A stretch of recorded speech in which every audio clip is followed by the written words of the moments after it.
Bonjour, on est le 2 février à la petite pépinière, c'est Grégory Faupin et aujourd'hui on va vous parler du greffage. Donc là c'est la période pour moi pour commencer le greffage de tous les arbres que je vais produire en pépinière. Donc je vais vous expliquer les principes généraux du greffage, pourquoi on greffe, je vais vous montrer un peu le matériel que j'utilise et puis comment moi je procède.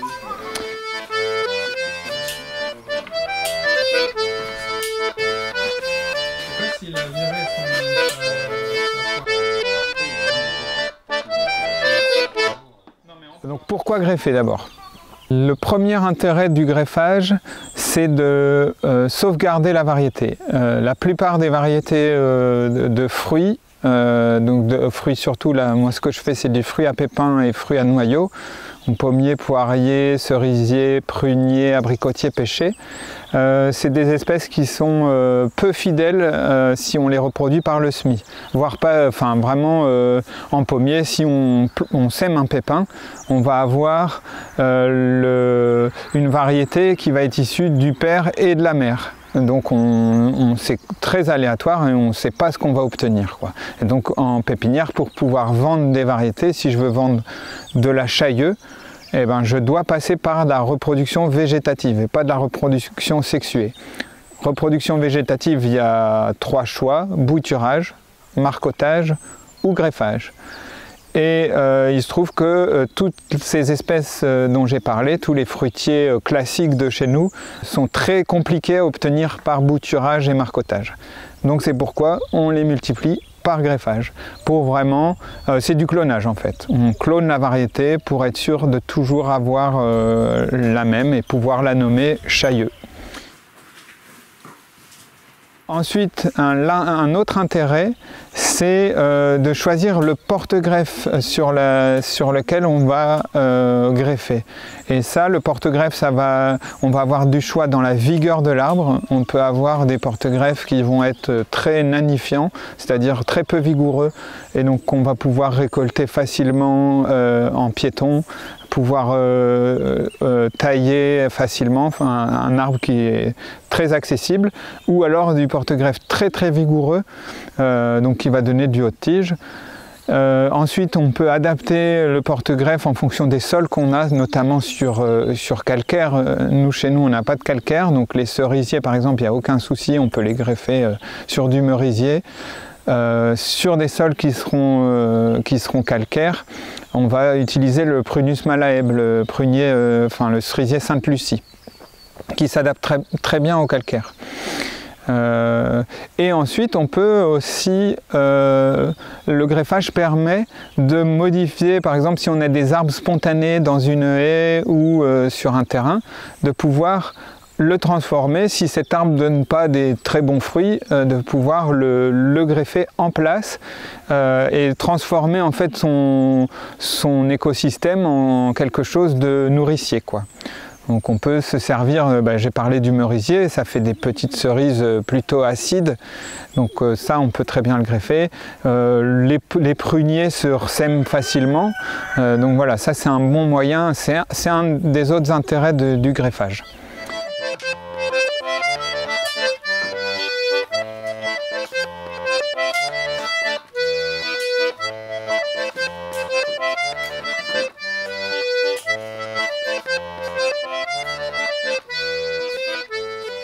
On distingue 2 façons de greffer, le greffage de rameaux et l'écussonnage. Le greffage de rameaux, c'est ce qu'on appelle le greffage à œil poussant, et l'écussonnage, c'est le greffage à œil dormant. Donc je vais parler dans un premier temps du greffage de rameaux, c'est ce qu'on fait en ce moment. Donc ça se pratique plutôt en fin d'hiver, début de printemps. Il faut avoir récolté les greffons à l'avance, il faut que les greffons soient en retard par rapport au porte-greffe. C'est-à-dire que quand le porte-greffe va débourrer, ça va stimuler en fait le débourrage du greffon. Si le greffon est récolté au moment de faire le greffage, le risque c'est que lui ait déjà commencé à démarrer. La connexion entre le porte-greffe et le greffon se fasse trop lentement et le greffon va sécher, quoi. Donc ça c'est une des premières sources d'échec de la greffe, c'est d'avoir des greffons qui sont pas en dormance en fait. L'écussonnage, ça se pratique en été, donc au mois de juillet-août selon les espèces. On récolte les greffons qui sont en feuilles et on vient glisser un bourgeon sous l'écorce du porte-greffe. Et ça, on a en général 3-4 jours pour intervenir après la collecte du greffon, quoi. Les greffons se conservent très peu en été. L'avantage de l'écussonnage, c'est que ça prend moins de temps, c'est-à-dire qu'on a une capacité d'écussonnage beaucoup plus importante. On peut être facilement par greffeur entre 500 et 1000 greffes dans la journée, alors qu'en greffe sur table, c'est plus lent. Il faut moins de matériel végétal, puisqu'on greffe qu'un seul bourgeon, et puis du matériel végétal qui peut être un peu plus fin, alors qu'en greffe sur table, on essaye d'avoir vraiment des greffons qui soient assez vigoureux. Et le dernier avantage, c'est qu'on plante les porte-greffes en hiver au printemps de l'année N. On va écussonner à l'été de l'année N et les greffons, le bourgeon qu'on a greffé va pousser l'année N+1. Donc le porte-greffe sera resté 2 ans. Donc en général, ça fait des sujets, des sions qui vont être plus vigoureux, qui vont avoir un gros racinaire. Et sur notamment les pêchers et les abricotiers, on a quand même un meilleur taux de réussite en écussonnage. Moi, je pratique que la greffe sur table en greffe de rameau, parce que l'avantage d'avoir des sions plus grands, il y a aussi un inconvénient, c'est que ça prend le sol 2 ans. Donc il faut le double de surface en pépinière, puisqu'il y a une année où ce que j'ai écussonné l'année d'avant, l'année où ça va pousser, et ben je vais devoir planter les porte-greffes de l'année d'après, quoi. Donc ça prend le sol 2 ans. Pendant 2 ans, il faut maintenir le désherbage, le binage, ce qui n'est pas toujours évident. En bio, du coup, on va se retrouver avec des espèces qui sont beaucoup plus concurrentielles en 2 ans. Et puis, il y a un confort de travail qui est plus important en greffe sur table. Donc moi, je trouve que un gros avantage, c'est de greffer au chaud, en atelier, quoi, et de planter ensuite. Que l'écussonnage, c'est vraiment un travail au champ, plié en 2, qui est beaucoup plus fatigant physiquement. Donc là, on va parler surtout de la greffe sur table. Je vais vous parler du matériel et après comment je procède. Donc premier matériel, ça va être un couteau à greffer, le greffoir. Alors le greffoir pour la greffe de rameau, c'est un greffoir qui est plat d'un côté et biseauté que d'un seul côté. Hop. Donc le côté biseauté est là et ici c'est tout plat. Donc quand on l'affûte que d'un côté. Vous pouvez avoir l'écussonnoir, il est moins pratique pour greffer en rameau parce qu'il est biseauté des 2 côtés et donc ça va être plus difficile pour couper le greffon de façon bien plane. Donc ça c'est un écussonnoir avec la petite languette qui permet de soulever l'écorce. Ça je m'en sers moi pour faire de la greffe en couronne notamment. Alors il faut du matériel qui est très très bien affûté, donc ça c'est vraiment important pour pas avoir à forcer sur le geste, quoi. Ce sont des plaques de diamant en fait, de grains différents. Là on a le plus grossier au plus fin. Donc je commence par le plus grossier, puis ça c'est pour affiner l'affûtage. Un peu de beurre. Ouais, à l'eau ça marche, mais la bave je préfère, c'est plus pâteux. Et donc je viens pousser, je viens à contre-fil en fait. Donc j'affûte comme ceci, mais en fait la force je la mets que comme ça. Il faut vraiment aller contre le fil, parce que si j'appuie ici, j'aurais tendance à déformer le fil en fait. Donc il faut vraiment couper le fil. Il faut venir ouais, je sais pas comment expliquer ça. Voilà, et puis après juste un petit coup pour ébarber, et voilà. Donc là, là c'est le plus grossier, et après je vais aller vers le plus fin. Ensuite, moi j'utilise une protection de pouce. Alors vous pouvez vous en fabriquer une, ça se vend, c'est juste des pouces de gants en fait. Ce qui permet, donc je vais vous montrer le geste. Là c'est sur de l'osier, hein, c'est juste pour la démonstration. La protection de pouce permet en fait à la lame de venir buter sur mon doigt sans le blesser en fait, parce que là la lame est tellement affûtée que je me blesserai quoi. Greffe à l'anglaise, c'est un biseau qu'on va venir retailler faire une encoche, donc ça c'est l'anglaise compliquée. Donc voilà, ça vous donne un greffon et on va imaginer faire le porte-greffe. L'avantage de la greffe à l'anglaise, c'est que c'est toujours le même geste, que ce soit sur le porte-greffe ou sur le greffon. On vient faire un biseau. Donc vous voyez, le geste, c'est vraiment avoir un geste en une seule fois. Ça sert à rien si le biseau est pas bien fait, il faut le refaire à nouveau. Ça sert à rien d'essayer de le reprendre. Et on vient faire une encoche, et puis on vient glisser le greffon dans le porte-greffe comme ceci. Voilà. Ensuite, on vient ligaturer pour bien mettre en contact les cambiums. Et un petit peu de mastic en haut. Et voilà, c'est tout. Disons que le pouce, il permet de faire un peu comme un gabarit.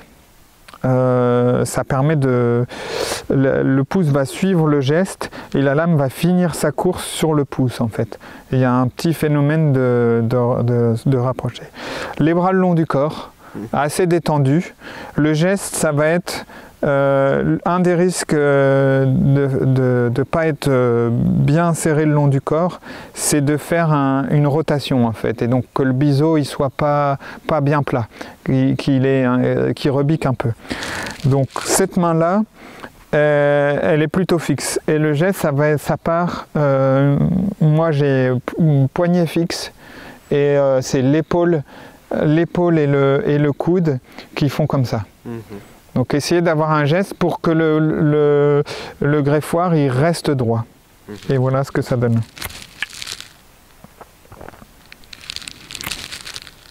Comme ceci. Donc faut pas hésiter à s'entraîner au biseau. Les biseaux ça sert pour toutes les greffes quoi. Voilà, et une fois que le biseau il est fait, l'encoche elle se fait à peu près, alors souvent ce qu'on lit dans les livres, ça va être aux 2/3.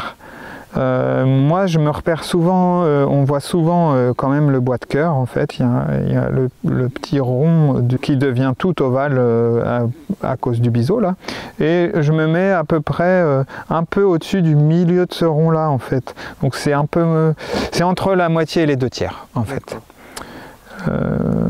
Voilà. On fait une encoche comme ça. Alors l'encoche, elle doit être vraiment le plus parallèle à ça. Un des risques, c'est de la faire sortante par là, quoi. Il faut qu'elle soit rentrante. Donc là, à ce moment-là, il faut faire attention, hein, parce que si on force, on peut se blesser à ce doigt-là. Il faut y aller tranquillement. Et voilà. Et donc si on reprend un petit biseau. On fait l'encoche de l'autre côté, de la même façon. Et on vient ensuite insérer l'un dans l'autre, comme ceci. Et voilà. Et ça a une très bonne tenue. Donc ça, c'est la greffe à l'anglaise compliquée. J'ai rarement essayé la greffe à l'anglaise simple, mais vous voyez bien que pour venir ligaturer, il faut tenir et que ça se tienne bien en place et tourner la ligature comme ceci. C'est bien plus simple. L'encoche, elle est vraiment pas compliquée à faire une fois qu'on a compris où la faire et le coup de main. Et là, il n'y a pas besoin de troisième main, quoi. La ligature se fait toute seule. Moi, je ligature avec du scotch d'électricien. Ligaturé comme ceci. Et puis un peu de mastic en haut. Sur le greffon. Mastic à greffer juste sur le greffon. Ça permet au greffon de pas sécher. Voilà, donc ça c'est la greffe à l'anglaise. Moi je greffe que comme ça. L'avantage de cette greffe là, c'est toujours le même geste. Un biseau, une encoche sur le porte-greffe, la même chose sur le greffon et c'est une greffe qui tient très bien. Comme il y a l'encoche, le greffon et le porte-greffe ont une bonne tenue entre eux. Alors, en général, je laisse 2 bourgeons. Quand ça va pousser, je vais en garder qu'un seul pour faire pour faire un sion. 2 bourgeons pour en avoir un de secours s'il y en a un des deux qui est pas bon, quoi.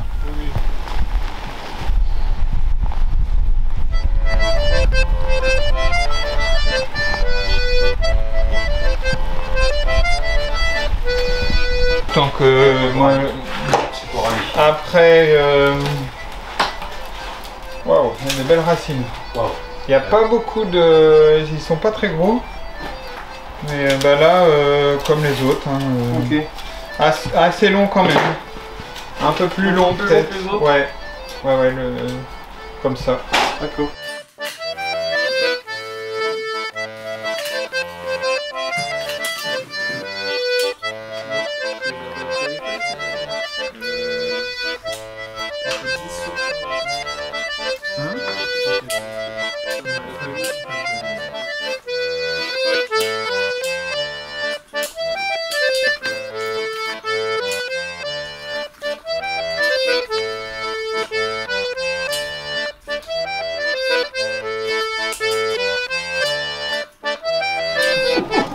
Les poires, c'est étonnant. C'est des noms de mecs, c'est des. Soldat laboureur, général Leclerc, docteur Julien. Oh non, il y a plein de noms. Il y a Duchesse d'Angoulême. Oui, voilà, et après, sinon, quand c'est des nanas, c'est Comtesse de Paris, d'Angoulême. C'est ça que j'ai beaucoup marrant. Il y a beaucoup de nobles qui s'intéressent à la création variétale. Beaucoup de. Les nobles et tout ça, ouais. Il y a énormément de nobles au 19e siècle qui étaient passionnés de création variétale. Il y avait même des concours où ils venaient présenter leur création. Non, mais en poire. En poire, en poire. Un délire la sur poire, c'est le fruit des nobles. C'est ça. C'est le fruit suprême. La pomme, c'est le fruit paysan et la poire, c'est le fruit du noble. C'est ça. C'est quoi la... Voilà, greffe à l'anglaise. En greffe de rameau, on a la greffe en fente qui se pratique. C'est une greffe que les anciens aiment bien. Moi, je l'aime pas parce que c'est une greffe où on vient fendre le porte-greffe dans son milieu et on vient insérer un greffon sur lequel on a fait un double biseau. Et donc le greffon vient un peu écarter le porte-greffe en son milieu, et donc là ça fait vraiment une rentrée d'air qui est donc une difficulté de cicatrisation pour l'arbre. Donc moi, quand j'ai vraiment une grosse différence de diamètre, là pour la greffe à l'anglaise, il faut avoir des diamètres qui soient assez similaires. Quand il y a une grosse différence de diamètre, c'est-à-dire un porte-greffe plus gros que le greffon, souvent soit je fais une anglaise à cheval, c'est-à-dire je le mets que d'un côté pour que les cambiums soient en contact, ou soit je fais une greffe en couronne. Donc moi je greffe sur table, Je fais mon greffage, étiquetage. Le scotch d'électricien me permet d'avoir un code couleur pour pouvoir répertorier. Je plante par ordre alphabétique. J'ai pas une couleur identique qui se suit, donc ça me permet de retrouver, si j'ai une étiquette qui se perd, quelle est la variété. Donc une fois que mes lots sont greffés, je les mets en jauge en attente d'être plantés. J'attends d'avoir fini au moins toute une espèce pour planter tout, pour être sûr de planter tout bien par ordre alphabétique. Et puis j'attends surtout que le sol soit prêt à être planté, quoi, à être travaillé et à être planté. Et ensuite je mets 1 an en pépinière, j'arrache et je vends. Pour des amateurs qui feraient de la greffe sur table, c'est important, selon moi, de passer par une étape de pépinière. Au début, moi, quand j'ai commencé à greffer, je me disais, plus les arbres sont mis tôt en place, mieux, plus les racines elles vont s'adapter, et puis on ne va pas le transplanter, on ne va pas recouper des racines. Sauf que la pépinière, elle permet un suivi beaucoup plus simple que dans un champ, quoi. Donc de planter même une vingtaine d'arbres, de les planter tous les entre 20 et 40 cm sur un rang, on va pouvoir biner, arroser si nécessaire, ébourgeonner tout ce qui pousse sous le point de greffe, sélectionner un des 2 bourgeons pour faire un bossion et surtout pailler et vraiment être sûr que la greffe prenne bien. Donc c'est pas une bonne stratégie de planter directement en place. C'est plus difficile à suivre et à apporter des soins nécessaires pour que la greffe elle prenne bien et pour que l'arbre il soit bien vigoureux. Sinon, une autre solution, si vous voulez planter tôt, c'est de planter directement les porte-greffes et d'attendre 1 an, voire 2, pour faire la greffe ensuite. Si vraiment vous ne voulez pas avoir à transplanter. Mais demander une reprise de racines et une reprise de greffage la même année, dans des conditions où il y a plus de concurrence dans un champ, c'est pas la bonne stratégie.